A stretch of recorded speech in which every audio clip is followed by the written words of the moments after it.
Are you always coming up with ideas? Do you marvel at successful business owners? Do you hate being told what to do? Ever take things apart just to see how they work? Are you a dreamer? If you've answered yes to any of these questions, this podcast is for you. Welcome to the Entrepreneurial Enclave with Kevin Wortham, the podcast that focuses on building, maintaining, pivoting, planning, and investing in you, the entrepreneur. But first, a word from our sponsor. Pro Tapes and Specialties is the world leader in tape manufacturing and specialty conversion with over 40 years of experience. In addition to our pro brand of high-quality specialty adhesive tapes, we provide contract converting services that help improve your profitability, streamline your supply chain, and reduce inventory cost. We offer the most complete range of converting capabilities in the industry, such as cloth tape, double-coated tape, specialty tape, paper tape, masking tape, vinyl tape, carton sealing tape, adhesive transfer tape, duct tape, foam tape, electrical tape, filament tape, foil tape, reflective tape. And the tape just keeps on rolling. Visit us online today at www.protapes.com or call us at 800-345-0234. Pro Tapes, it's just how we roll. Welcome to another fantastic episode of the Entrepreneurial Enclave, Life's Coming Attraction. I am your host, Kevin Wortham. Brother Patrick, how are you, my friend? How are you? What's going on? Man, I am doing fine, man. I appreciate you having me on. Listen, how about yourself? I appreciate having you on. You know, when you and I were prepping, I said, I got to get you on this show because I am still amazed at a little known fact, and we're going to jump right into this, that you had a gymnasium, but it was more than just a gymnasium. It was like a gymnasium fitness party center, right? Yeah, it was a little bit of everything, man. Yeah. Everything. And I had not seen that before. Mm-hmm. And I mean I've seen that before, but I had not seen that in the black community. Mm-hmm. Matter of fact, it wasn't even in the black community. But it was done by a black man. And I was like, yo, I was blown away. So, you had, oh my God. So what was the reason behind that? That's an excellent question. Excellent question. It's something I teach students of mine when it comes to business. Yes. And you really have to become a creative, out-of-the-box thinker. Yes. And what happened was you have to utilize all your skill sets that you have either learned or naturally have in life. And I had a background in gymnastics and track. Wait, stop. Mm-hmm. Patrick Hall, you were a gymnast, a gymnastic? I was. What? Yes, I was. What? Okay, so before you get into that story, how did you get involved, and how did you get involved with gymnastics? Well, it's funny. I had when I was a young kid, just like everyone else. Yes. You know, we used to find an old mattress and go and jump and do flips on it and things like that. Well, I've always taken things out of the box. So I was looking one day as an abandoned house, and we used to run up and down this abandoned house in the back of our house in Wilbur section of Trenton. Yes. Well, there was a lot of abandoned houses back then, and we had this old mattress. It couldn't have been not even a twin. It was small. And I said to myself, I wonder if I can do a flip off of that first floor off the roof. What? Onto this mattress. So I did, and then a couple of guys, you know, they would jump and everything, but I would do back flips and front flips off the roof onto this little mattress, and it was on concrete. That's just how crazy it was. Well, my mom was outside hanging up clothes one day, and she could see over where we were. Yes. and I heard this noise like I had never heard before. I knew it was my mom, yes, but I did not hear this sound come from her ever. And she yelled, "Patrick and Darren, get your ass over here."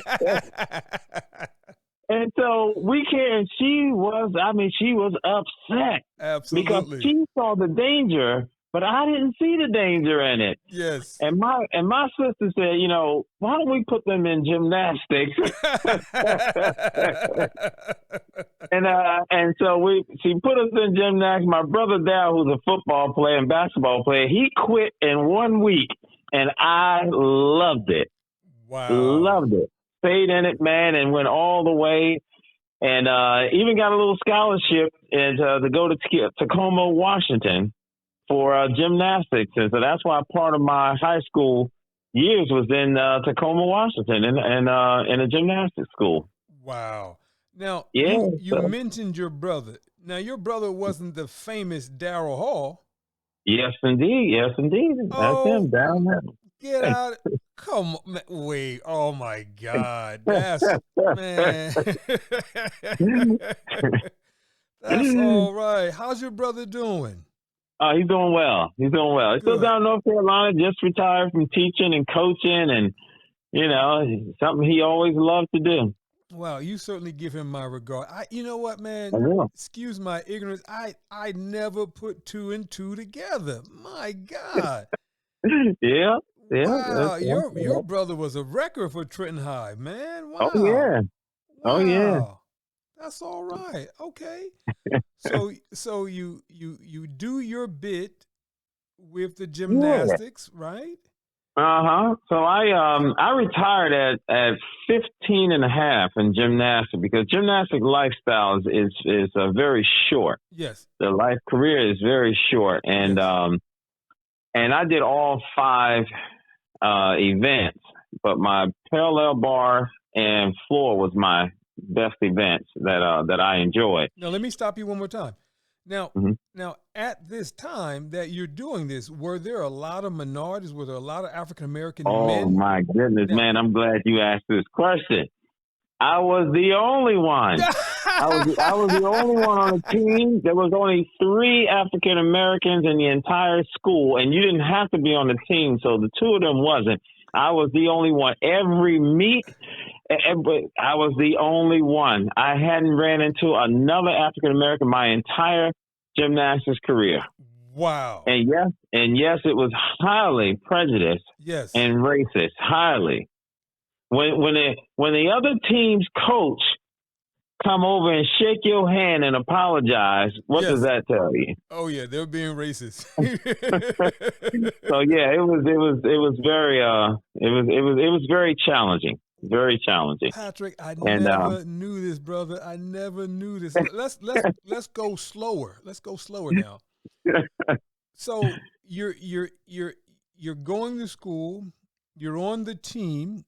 Mm-hmm. What was practice like? What were some of the conversations as to, brother, why are you doing this? I mean, was there conversations like that? Oh, absolutely, absolutely. First, let me tell you how practice was back then. Now we're talking about in the end of the 70s. Yes. Into the 70s, coming up to the 80s. The practice was so brutal that the coaches would have been arrested in today's world. What? Practice was 2 to 3 hours a day, 3 times a day, 6 days a week. Wow. It was brutal. It was brutal. And this was during the school year? Yeah. So we started at 5 o'clock in the morning, and our day didn't end until around 7:30, sometimes 8 o'clock at night. Wow. It was brutal. It was brutal. And yeah, I've had, I felt like Jackie Robinson, man, I'm telling you, because even though some people were nice, but other people were challenging, you know what I mean? Because they tried to get you to break your will, and if you had any decent skill sets, yes, which I must have had because they they messed around with me all the time and tried to, call me all kinds of different names. And I could hear people in the audience because back then it was a predominantly white sport.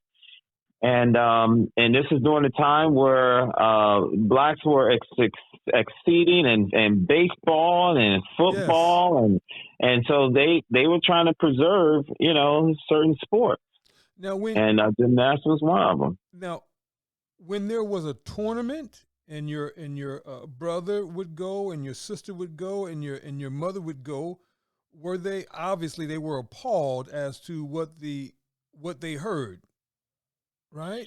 Well, no, actually, now you got to understand something. This is during the time where my brother had his career going on in high school because I graduated before him. Okay. So he wasn't able to go. My mom was way over here. I'm all the way on the other West Coast, man. Got you. I'm on the West Coast. I had no family. My sister was in the service at the time.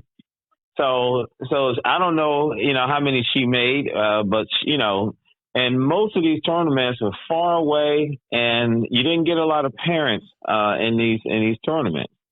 Okay, so let's slow down a little bit more. So you're in school on the West Coast, right? So you've got no support. None. Whoa! You's a bad man. None. You's a bad man. None. Wow. Now, did you ever? But you know what? I contribute that kind of experience as a good learning experience because it helped me in my business career. Yes. Mm-hmm. Yes. Wow. Okay. So you go through school. How successful? Obviously, you were quite successful as a gymnast, but was there any pro opportunities or professional opportunities after school was done for you? No, because most gymnasts start their career at a very, very young age. Yes. I was 9 years old when I first went to gymnastics school, first school. Most gymnasts are in school at 2-3 years old, so I was already behind the ball. But most gymnasts, by the time they're at a high school, their career is over. What? Yes, by the time they're at a high school, their career is over. Wow, that's crazy, man. You'll see when you look at the Olympics, most of those individuals are very young. Yes. I mean, they're 15, 16, 17 years old. They had to put a limit in the Olympics because they were training these young kids too hard, too young, especially over in China and Japan and those places. I mean, they had kids 11 years old trying to get them in the Olympics. So what happened was when you train as hard as we train, my wrist started to be affected by the hard training. Got you. And one day my physician says to me, "You're going to have to stop for 3 to 6 months, maybe even longer than that."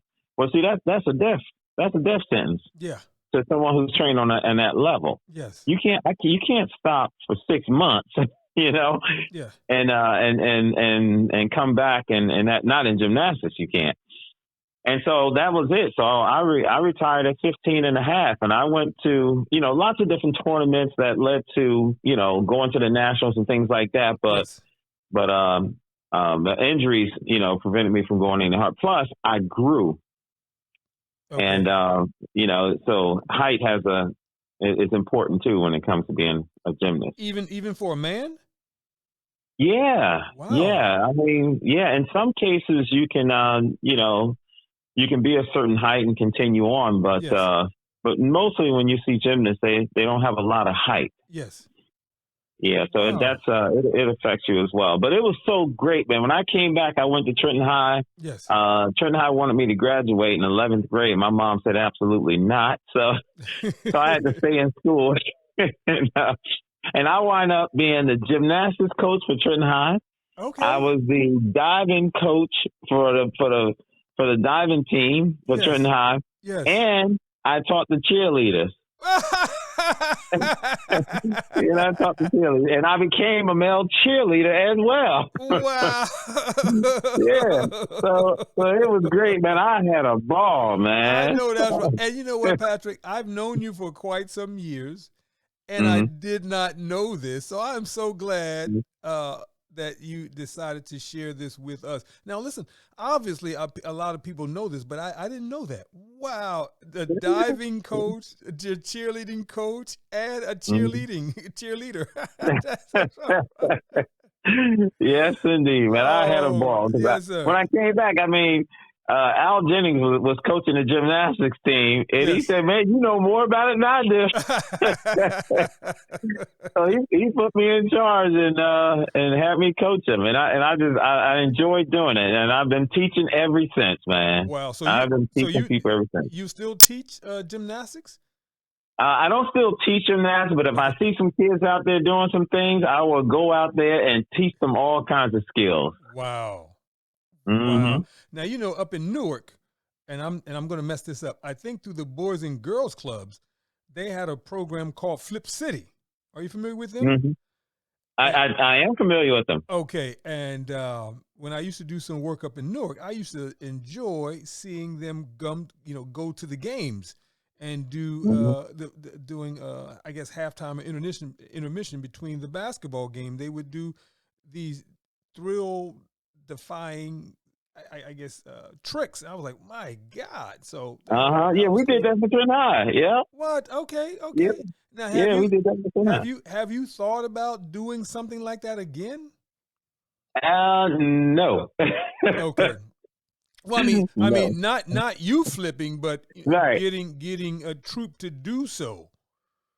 Right? No, it's very time consuming. Okay. Very time consuming. Okay. And unfortunately, there's not a lot of kids now that have the same interests as before. Okay. And you have to really dedicate yourself, just like any other situation where you're dealing with children. You really have to be dedicated to do it, because a lot of them don't have that drive like we used to have, when it comes to different sports. Why do you think the drive isn't there anymore? I think that with the digital world, everything has changed. You have not only the digital world that has changed the outlook. That's why you don't see a lot of kids out playing as much as we used to play when we were younger. But not only that, we followed what people older than us were doing. Yes. And so if you don't have those, where it becomes popular or it's cool to do, then it won't be done. So you have all that factor along with budget cuts in your school system that took away sports. You know what I mean?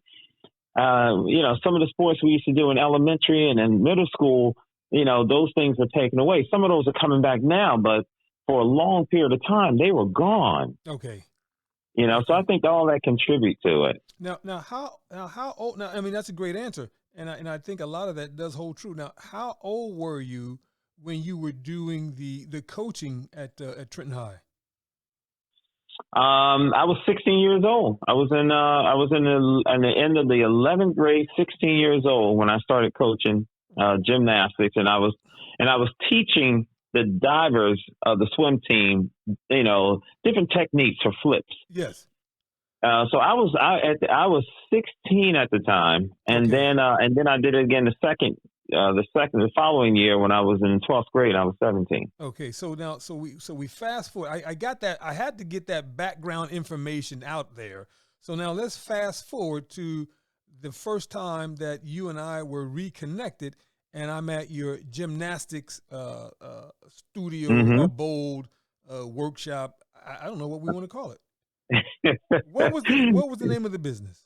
Well, the Wacky Gym was the name of it. Yes. The Wacky Gym. Yes. Mm-hmm. Yes. Now it comes back to me. Yes. I first met you, the Wacky Gym, because through minding our business, you would come out and provide those services for us at the school at Rider University. Yes. Yes. Thank you. Thank you. Now, okay, I'm getting old. And then I think the next time that I met you, we were at your gym. Now, so why did you go to and have a physical space? What prompted you to have a physical space? Well, what happened is I wanted to start a business, and I always look at what am I good at, Yes. and that's what I always advise people. What are you good at? So Yes. I was good at gymnastics. I was good at also martial arts.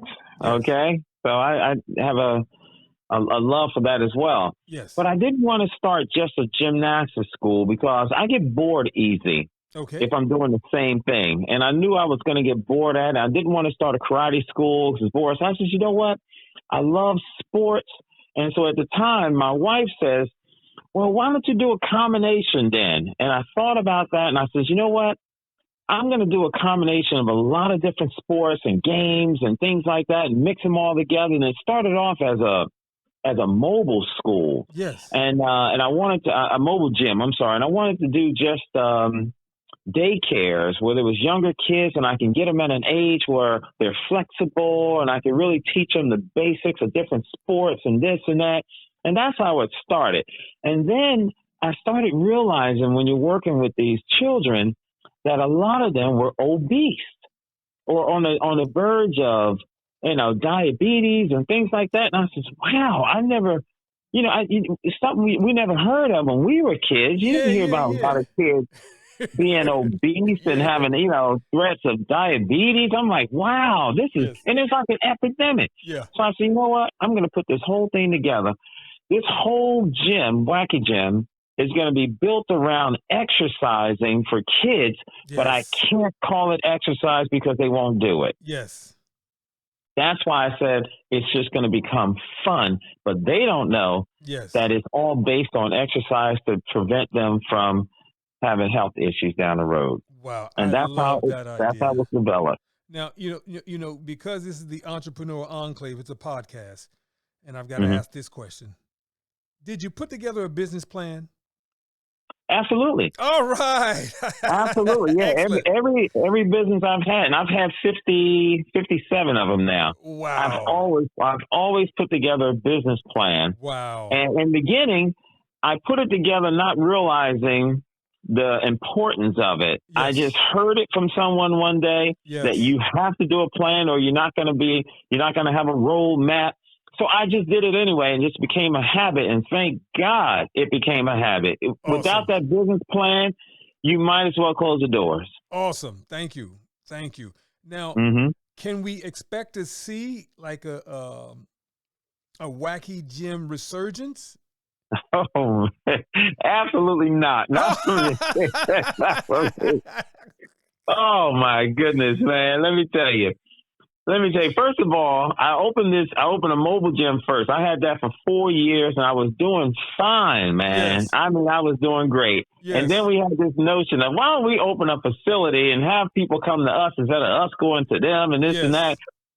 And, so these are some of the things that happen in business, but you got to understand as an entrepreneur, as a business person, follow your dreams and keep going. You only lose if you quit. Yes. One more time, Patrick. You only lose if you quit. Say that one more time. You have to continue to follow your dreams and don't quit. Yes. Don't quit. The only way you fail is if you quit. Yes. Thank you. That's the only way you fail if you quit. So we had this 10,000 square feet building where the Wacky Gym was. But before this, we went into an agreement with the owner, into a contract, a 20-year contract, 5 years intervals. And this fit out that the owner was doing was supposed to be done in 6 months. 6 months we were supposed to open our doors. Yes. So now get this, 6 months. We spent, and we had to borrow money for this. We spent $130,000 on equipment. We spent somewhere in the neighborhood of $50,000 on advertisement and putting everything together. And we had damn near filled up every class for this gym before it opened, right? Wow. Now check this out. The 6 months, because of the owner trying to be slick and get around codes and things like that from the township in West Windsor, which I do not recommend you do. That 6 months led to almost 4 years before we opened. What? Yes, almost 4 years. We were about a little over $200,000 in the hole.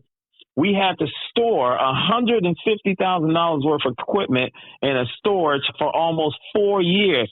That alone was a huge amount of money. Wow. We had to give back money to customers because we weren't open. Yes. And so we couldn't hold on to their money. Yes. So we lost $50,000 in advertisement. We lost, oh my God, by the time we finally opened, we were somewhere closer to $300,000 in the hole before we even opened the doors. Wow, man. I didn't even know that. Wow. You could not take him to court or anything?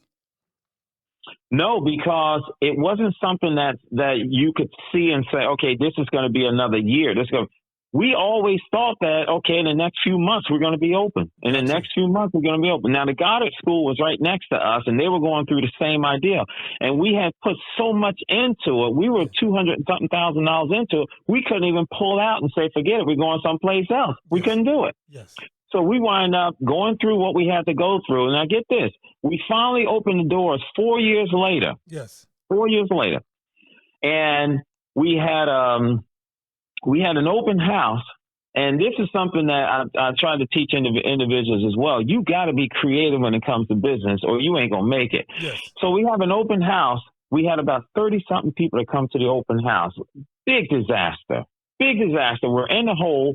We need customers so that we can gain this money that we need and gain capital. Yes. So I said to myself, okay, when I first started the Wacky Gym Mobile, I'm going to give you some numbers just so people can understand how this thing works. I was doing 3 schools at the time. They had 60 children in them at the time. Yes. And so what I did was I did six months of free services in all 3 schools. Free. What? Didn't cost them a dime. Free service. Now people look at me and say, well, what? How can what? So listen, I needed that 6 months to, first of all, perfect the process yes. of the actual service. I needed that 6 months. I put together all the lesson plans, everything. The lesson plans changed every single week.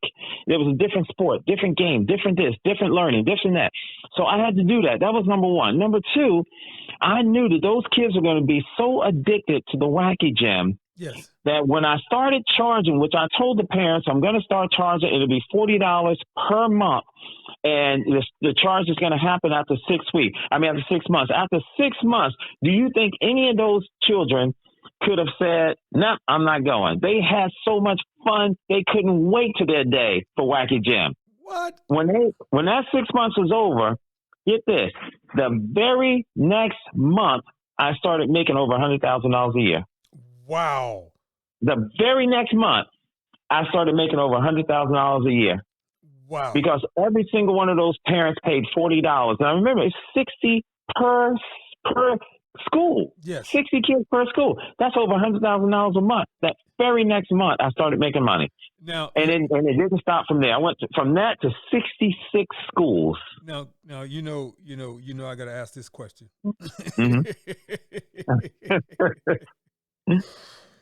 These weren't African American folks, were they? No, they were not. Okay. Because I'm trying to tell you, we're gonna keep it 100. No, they were not. No, they were not. If this was in the African American community, I'm sorry to say, brothers and sisters, Patrick, you'd have to close your doors, brother. Yeah, I had to close the door. So let me tell you, man, you got to know your audience and you got to know your market. Absolutely. You know, the location is everything. Absolutely. This would not have worked in the city of Trenton. I'm sorry, it would not have worked in the city of Trenton. You got to know your audience. You got to know your location, man. Or any urban area, not just Trenton, though, man. Any urban area. That's right. Yeah, That's why, right. That's why. Let's just take a break for a second. That's why I was so amazed, right? When I came to one of you, I don't know, there was an event that we were doing, at your physical location of the Wacky Gym. When I came there that first time, I said, "This brother's is going to be successful." I don't know why I said that.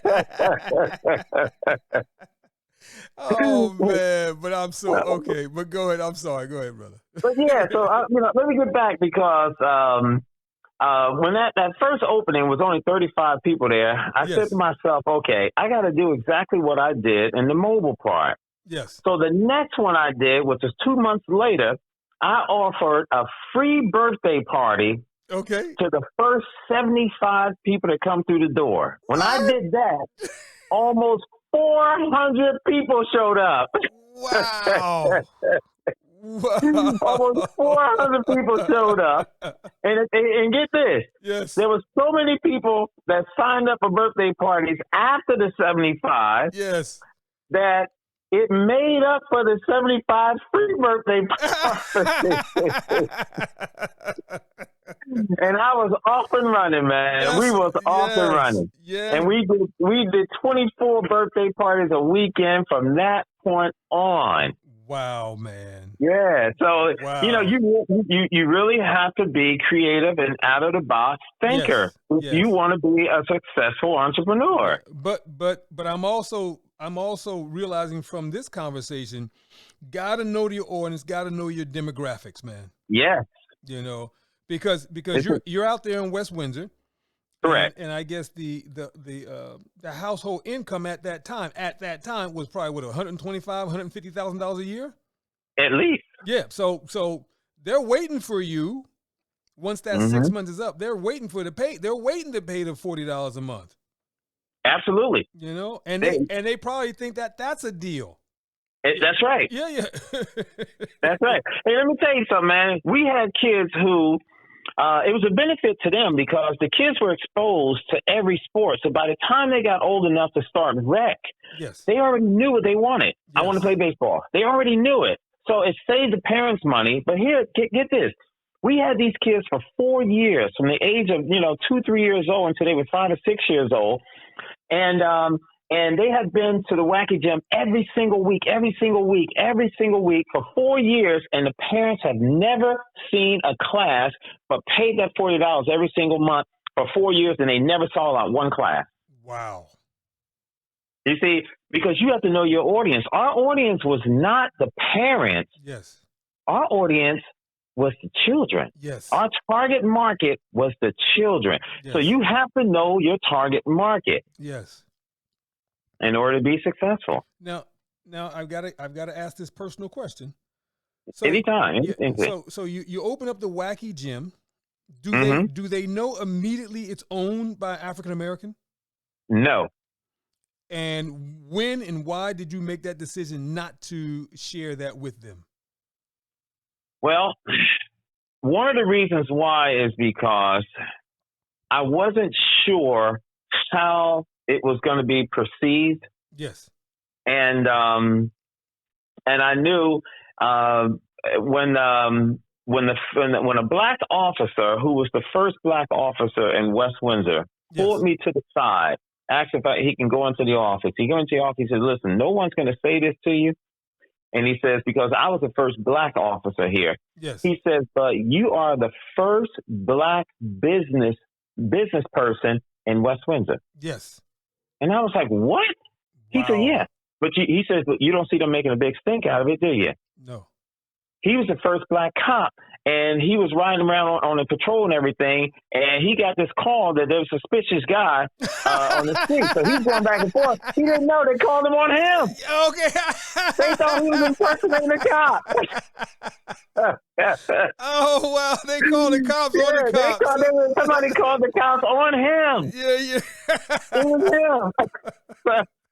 So I said, you know what? I'm not going to make a big stink out of it. I had, at the time, there was 13 people working in the office. And even then, there was only 3 of them that was black. I tried the hardest I could to hire, but I'm not going to just hire black because they're black. Yes. I need someone who's qualified and skilled. But I wasn't getting a lot of applications coming in of people who are color. Yes. So they didn't know who owned it. Got you. They didn't know who owned it. And then I have a name like Patrick, so Yeah. Is he Irish? Yeah, is he Irish? Yeah. Now, But after a while, they knew. I have a friend of mine, and her podcast is going to drop hopefully soon. But she had the same experience, right? Yeah. So she said what she did was she went as far as saying she was the general manager, never allowing them to know that she was the owner until she really felt like there was a level of trust and a level of comfortability. And she said it took her maybe 5-6 years before she was comfortable enough, and she felt that the audience, her demographics, her neighborhood was comfortable enough to support her after she said that she was the owner. That's absolutely right. Now, isn't that so unfortunate? And you know what? Sometimes the level of disrespect, right, that we get not only from white folks, but we get from our own kind. That's right. It's like when they think that they know you and they grew up with you and this is your business, then they feel like I don't have to respect you. But man, let a white man show up. Oh, that's right. Come on. We got to do better, bro. We got to do better, right. Because as soon as they think it's the white man, they like, yo, you can charge them $1,000 and they're going to try to find that $1,000 because they want to be in that white business. But once they know it's a brother charging $1,000, oh, Patrick better get the hell out of here. That's right. That's right. I went to school with that brother. I ain't paying no more than $2. You're absolutely right. But you know what I found over the years, my brother? Yes, sir. That came from years and years and years of conditioning. Yes, sir. From generations and generations ago to the point where we actually believe it. Absolutely. We believe that the white is right. We believe that they are more superior. We believe that their product is better than ours. Yes. We've been conditioned, and some of us have woken up. Yeah, I'm one of them. As my father used to say, white man got colder water.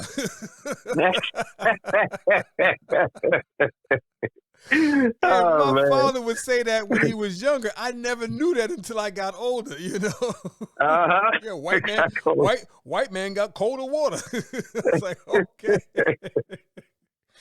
But listen, Patrick, I am so glad that you stood the test of time, brother. Because I think when I went there, I think the time that I went there, this was at the apex of Chuck E. Cheese was becoming big and popular, and then there was another one where folks would just have what was like, oh my God, like Dave and Buster's. Those guys were just becoming popular, right? No, so now keeping in that same vein, let me ask this question, Patrick: did you ever think about franchising? Right? Oh my goodness, yes. Let me tell you, yes. The only thing that stood in our way and something I regret that I didn't do. Yes. What ended the Wacky Gym was the crash of 2008. Okay. The crash of 2008 hurt the suburbs, and that's what hurt the business because it wasn't a needed situation where the kids needed to be there. Yes. So what happened was we had already gotten to the point where we had attorneys already laying out the franchise. We were going to break ground down in South Jersey near Paramus. The second one was going to be built, and then we had the third one that was due to be built in Freehold. Yes. And then we were looking at space up in North Jersey to build the third one or the fourth one in this case up there. And we were going to utilize the one that we were in as the training facility for franchising, for franchisees, for folks. So we had that in the works, and we had been working on it for almost a year. So we were just about to get to the point to launch it. Man, I started this business with a little over $1,000, and that was only because I had to get a used van at the point. Yes. By the time we were at this point, this business was worth $1.8 million at this point. Yes. And someone, and I was getting offers to sell it at that point, but I knew that another 3 years later, it was going to be well over, $10, $15 million. So I knew where it was headed, and then the crash happened. So yes, to answer your question, we were definitely going to franchise it. And now check this out. I want you to hold on when I tell you this. I believe you could have been, or you are the precursor to Sky Zone. Remember Sky Zone? Oh yeah. Because when I was coming out to your place, I don't think Sky Zone even exist. No, a bunch of them that came up after us. Yes. Wow, man, Patrick, man, you and I. Look at me. I'm throwing my name into the pot now. You and I could have been on the island with cigars and tequila and house music after your business made $1 billion, because you would have been at the forefront of this. Wow. That's right. Wow. That's right. We had 5 years left, and I was going to retire. Yes. In 5 years, yes. Yeah. Yes. Oh my I was looking to retire. So yeah, we sure could have.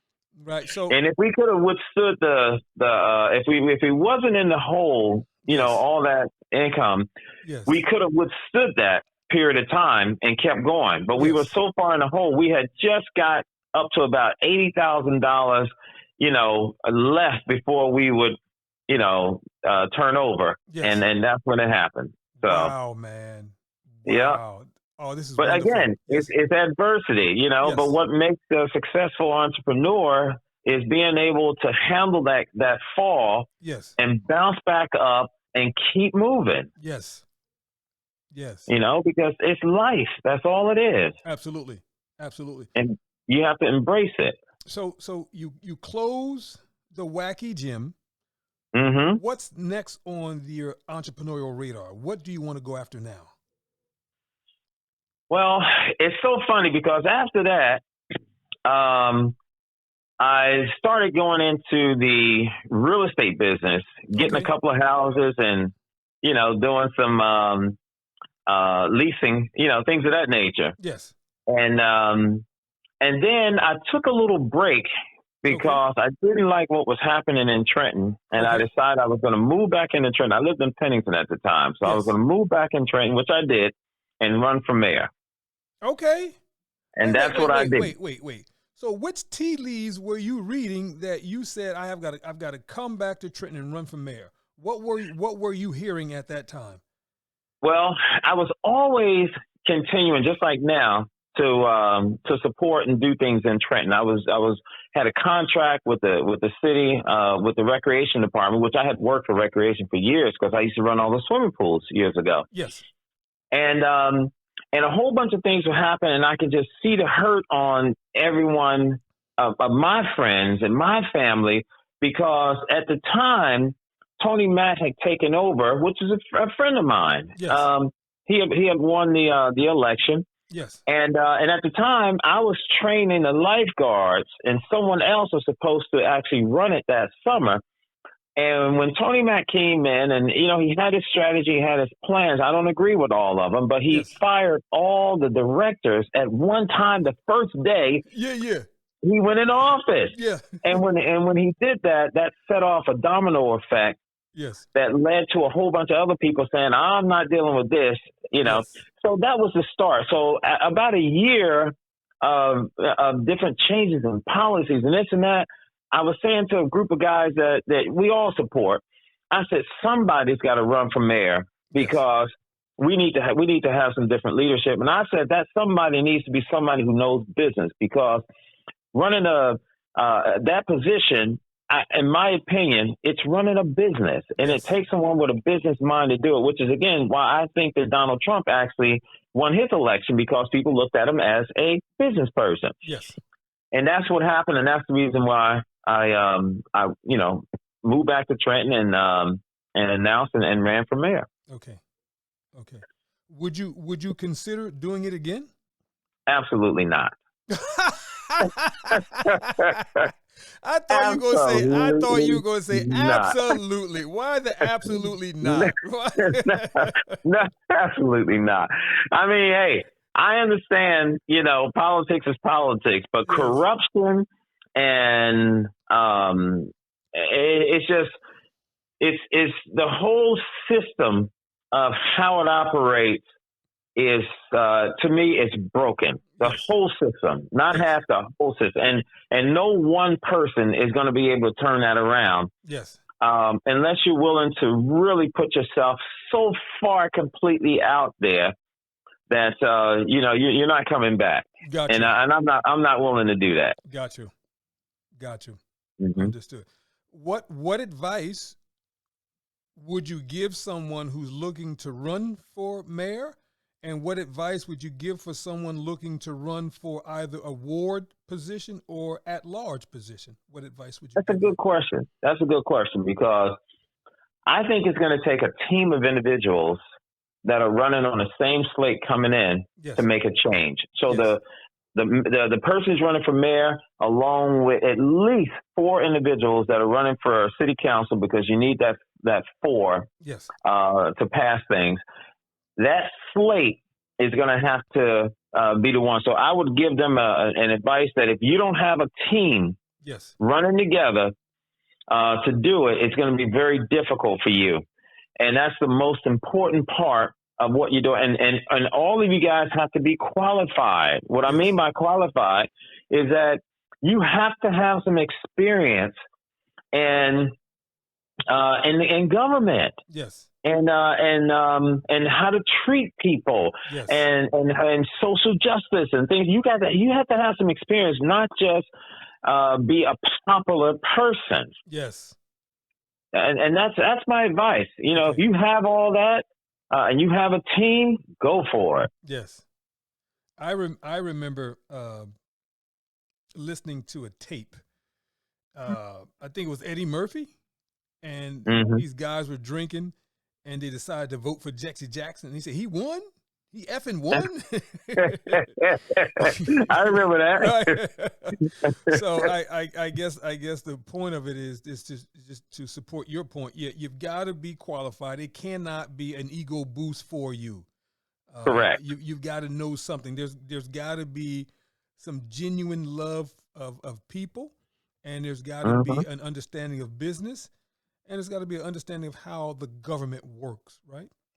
Yeah, absolutely. Yeah, okay. Absolutely. And you cannot be the kind of person who can give in to temptation. Yes. I made my announcement 7:30 that next morning. I got a phone call from an organization, a huge, profit organization. Yes. And I got invited to a luncheon that very next day. Yes. I go to the luncheon, and the person explains to me, the team explains to me how they've been doing work in Trenton for the last 30-something years. Yes. And that they would love to continue to contract with the city and the whole thing. Yes. And what they offered me was not only illegal, but immoral. Flat out. And I had to explain to them, I know the process of picking contractors. Yes. So I explained to them what the process is. I explained to them how if I get in, it's going to be an open door policy. I don't care who wants to sit in there as long as it's not someone personal we're talking about. Yes. I don't care if it's the media. It's going to be an open door policy, and everyone has to go according to what the process is. I politely paid for my own lunching, and I left. Yes. So if you don't give in to temptation, you have to have that factor too, because there's a lot of money that's being thrown at you, and a lot of prestige being thrown at you. Absolutely. And some people, give in to temptation. Wow. Thank you, Patrick. You're welcome. So now where are we now? What business opportunity are you pursuing now? Oh man, I'm telling you, I run 3 operations now. Wow. Yeah, I run 3 businesses, and I'm starting 3 other businesses. Wow. Yeah, so I do. Yeah, man. So I run a general contracting company, which I've ran for several years. Yes. The first 9 to 10 years, I only had 4 clients. They were all investors, and so we would go in and just totally gut out houses and put everything back together again, electric, plumbing, everything. Yes. And we slowed down on that because it's hard to find skilled workers, man. I mean, it's like a needle in a haystack. Yes. And so I run a property management company as well. And I also still have my pool business. I've had a pool business for many, many years. Ever since I was a lifeguard at 15, I just went through the whole Gamma and wound up, starting my own pool business, which is difficult as well because it's hard to find skilled workers. Yes. So that's what I do. Okay. But I want to semi-retire in another year and a half. Okay. So I'm starting 3 businesses that I can do from my laptop or a tablet from the beach. Yes, sir. Yes, sir. Yes, sir. From the beach. So it's more or less consulting and coaching and things of that nature that I'm going to start. So that's what I'm looking to do. And I want to go down to Miami for the winter time too, because I don't like the cold no more up here. Yeah, I know that's right, but I may have to come with you and do my podcasting from Miami. Man, come on down anytime, man. Come on down. Shoot. Yeah. I have plenty of space. One of the things I love about this podcast, man, is I'm meeting so many interesting entrepreneurs, and I give the entrepreneur the platform to kind of share the unabridged version of who they are, right? And Patrick, you have been fantastic, man. Listen, is there anything else we need to know about you, brother, regarding you being an entrepreneur?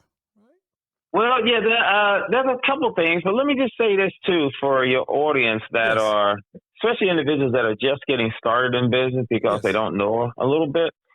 But there are so many things about owning a business that's not in the book. Yes. You know what I mean? Just like the things we were talking about not letting our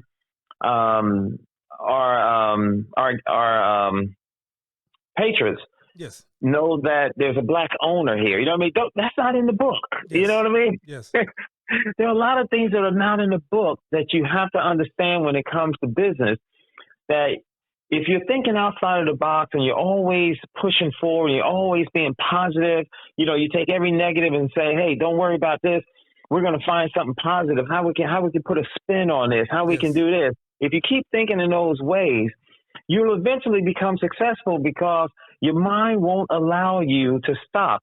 So one of the things I learned about myself, whatever you feed the mind, the mind will return it to you. Absolutely. So if you're always focusing on being successful, doing things right, whatever the case may be, you'll find that the mind will start creating ways for you to get there. It's the most amazing thing, but you have to believe in yourself and have confidence in yourself.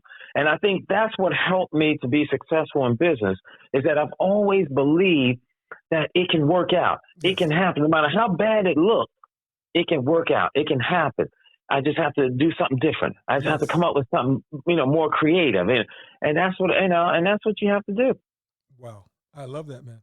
I love that. Mm-hmm. Now, my next question, and I think you might have touched on it earlier, how important was your strength of credit when you were looking to start and when you were running the Wacky Gym, or just in business in general? Man, it was extremely important because all those dollars I was telling you about that we spent on equipment and things like that, we didn't have that money. Yes.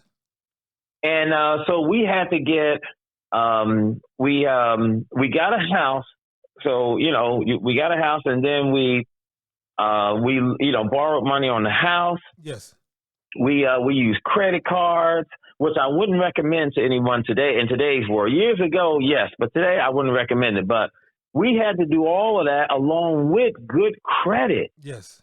And these, with the younger folks today, they don't understand that how important that's going to be for them later on to make sure they pay their bills and pay their bills on time. And try to, keep that credit great, because when you have good credit, you're able to purchase a home, which you can do something with, because of the home itself. So and credit, it's incredibly important to have good credit. Awesome. Patrick, this has been fantastic, man. Did we touch on everything, buddy? Yeah, I'm sure there's lots of things that if we have people giving questions, we're probably going to some other stuff as well. But I appreciate you doing this, man. I saw your story or something. I was like, man, I didn't know he was doing this. That's fantastic, man. Oh man, that is great, man. So I'm glad you're doing this, because this is information that needs to get out to folks, you know? Yes. And especially of color. Yeah, absolutely. But this is what I'm going to do for you, Patrick, is I'm going to always keep the platform door open. So if anything comes to your mind that you want to share, you certainly give me a call or a text, and we're going to make it happen, brother. And one of the things that I'm looking to do with the podcast now is because I'm mobile. As we get warmer weather, I'm looking to bring the equipment out and just have people, sit down and talk to me about their whole entrepreneur experience. That way it doesn't have to be a call-in per se, but we can be right there, right? Okay. And get some nice background ambiance going on. But yeah, this is fun. And laughter is good. I never laughed so hard with you, Patrick, man. Hey, that's good, man. I'm glad to be of support, man. Absolutely, man. So listen, what I'm gonna need from you, right, is just a headshot and a bio, and if you can just email that to me. And hopefully we're gonna drop this episode soon, man. And I wanna drop it. I want you to tag as many people in it once we drop it. And I want people to hear the inside stuff, the inside story. Now, let me ask this question. If somebody of wealth, right, came to you and says, Patrick, I listened to your podcast or I heard your story, I'd like to put up $500,000. I'd like to put up $1 million to either have you run the Wacky Gym or franchise the Wacky Gym. What would you say, Patrick? Now that I would do. Okay. Yes, that I would definitely do. Okay. I would definitely do that. You a smart man, right? You a smart man. Yeah. Right? Yep. I would definitely do that. Yeah. Hey, I was just thinking about something before you go. No, we got time.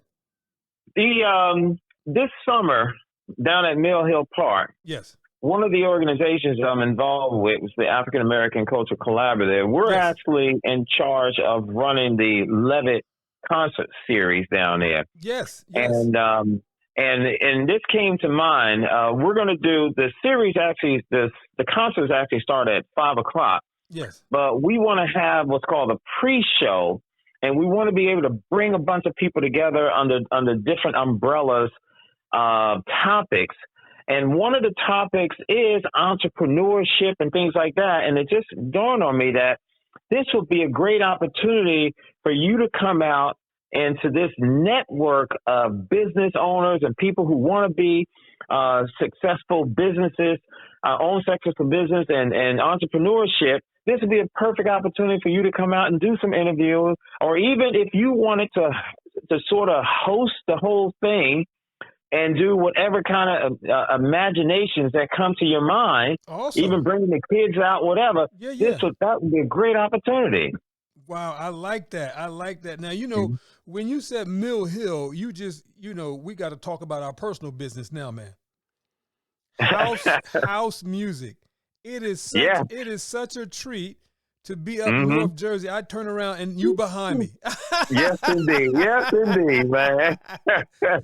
Listen, man. Oh man, I love it. I love house music, and one of the things I wish that Trenton would embrace house music more, because man, when you're up North Jersey, I think their season starts the beginning of May and it goes like October, November.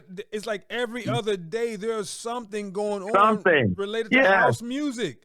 Yes, and the love that people have for one another and the comment it's incredible, man. Yeah, man. I was just talking to Eric Maywar and something, and that didn't come up, but he's always talking about business retention and just encouraging more business to be here.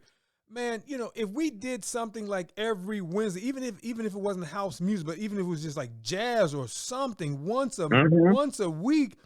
And you don't have to be a full-blown thing. It could be a nice set of speakers, right? Let me hold that thought. I saw on Facebook that in Chicago, they had an afternoon house festival. They would go from like noon to 3 for like lunch break. And the whole plaza would be just like jam-packed. Yep. And I mean, just people just having a good time. Why couldn't we do a noonday thing, or why couldn't we do an evening thing just once a week for like 3 hours? Man, I don't see any reason why we can't. But here we go again. And I apologize for saying this. Sometimes what they say: if you don't have a vision, the people will soon perish. And all those cities are dealing with the same issues, maybe even magnified more than Trenton, but they make it work somehow. That's right. Wow. But maybe you take that. Maybe you take that back to your committee. I would love to see, starting in June or May, every week, a 3-hour house music session, festival or session somewhere after work or something. Because in Military Park, I think it's starting it's the second Wednesday or the third Wednesday in May. That's right. That's right. And then in Linden, they're doing it every other Wednesday there. Yeah. And that's not to be confused on the weekends every Saturday doing something in the Military Park That's right. Come on. That's man. right. Come on, Patrick. Yeah. You've got to undertake that, man. You've got to become the house ambassador for the city of Trenton. You got to do something, Patrick. I think you're right. I think you're right, brother. Now, this is one I won't say no to because I feel it myself. We gotta have more house music down here, man. Because it's the love, you know what? I've been going to these house festivals, and every time that I've gone, I think in all the times that I've gone, I've only seen like 2 cops. That's it. Because old folks ain't trying to hurt nobody. We just they ain't trying to hurt nobody, man. You know what I'm saying? Just have a good time. Stay out of my way it's all fun. Have a good doing time. My patented moves. Come on now. Come on. That's right. All right. Patrick, for the Trenton House Ambassador position, you have my vote, brother. You know what? I'm going to put something together for that, man. Yeah. I'm going to put something together for that. We're going to talk offline because I got some other things I want to share with you with some of the other interviewees that I've talked about. And this might be right up your alley that we can perhaps collaborate on. All right? Anytime, my brother. Patrick, you have been fantastic, man. Thank you for sharing. Thank you for sharing your story. All right, brother? You're welcome. Thank you, brother. I appreciate you having me on. All right. Let's talk and text later on, man. Okay. All right. Peace now. Later. Yep.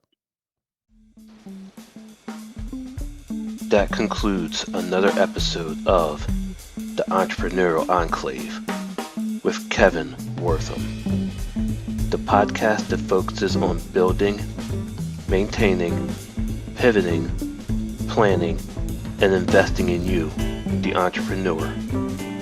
We hope you found this episode informative and enlightening. If you have any questions or comments about any of our episodes, please call 609-731-9311 or email kevin@minding-our-business.com. We look forward to joining us for our next one. Until next time.